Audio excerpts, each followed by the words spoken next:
The other day I went to the farmer's market. I really like going to the farmer's market because the fruits and vegetables are so fresh, and I really believe it is worth it to go sometimes. And I realized it is raspberry season. And I really like raspberries on their own. I really like using them in sugar-free desserts. And that is why I decided to make a naturally sweet tiramisu with a little raspberry twist in it. The reason why I like this recipe is because tiramisu is usually very sweet, and I feel like the really naturally sweet tastes are overshadowed by sugar. And in this recipe, the raspberries are gonna be carried by this mascarpone cream, and they will really make a great pairing of tastes together. So let's see how I did that. The traditional tiramisu recipe is ladyfingers dipped in coffee, mascarpone cream, and cocoa powder dusting. I roughly followed the basics of the tiramisu, but left out the sugar and made some adjustments to make the dessert suitable for raspberries. Let's start with the ladyfinger base.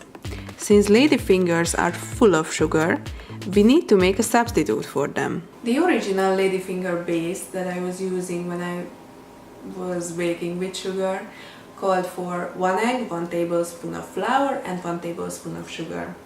What I am doing in this recipe is I am leaving out the sugar and putting in a little bit more flour so that the whole thing can keep itself together.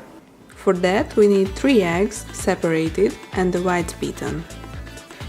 Be careful to perfectly separate the whites from the yolks because the fat in the yolks can prevent the whites from whipping up.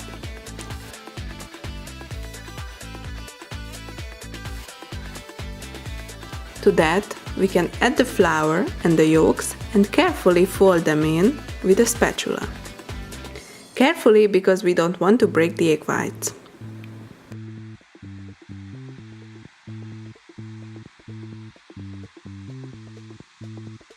After that, we can pour the mixture onto a baking tray and make it into a roughly square shape.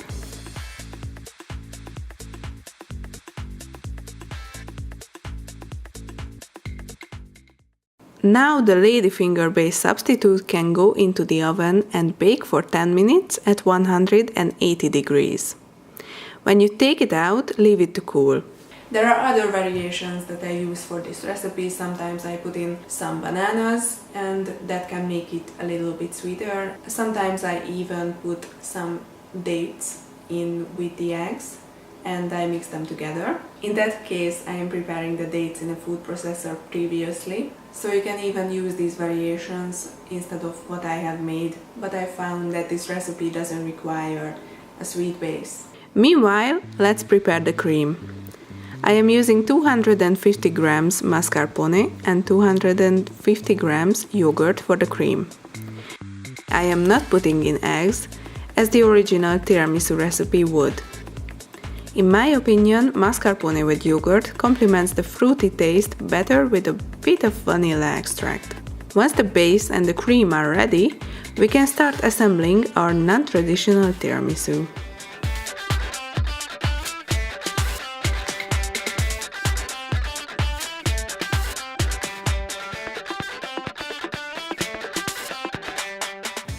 You can obviously make this into any shape and form you like. I just roughly followed a square shape with my ladyfinger base substitute. I was not particularly paying attention to the overall shape because I know once we cut out a slice, it will look very nice. Especially with the contrast of the white mascarpone cream and the raspberries.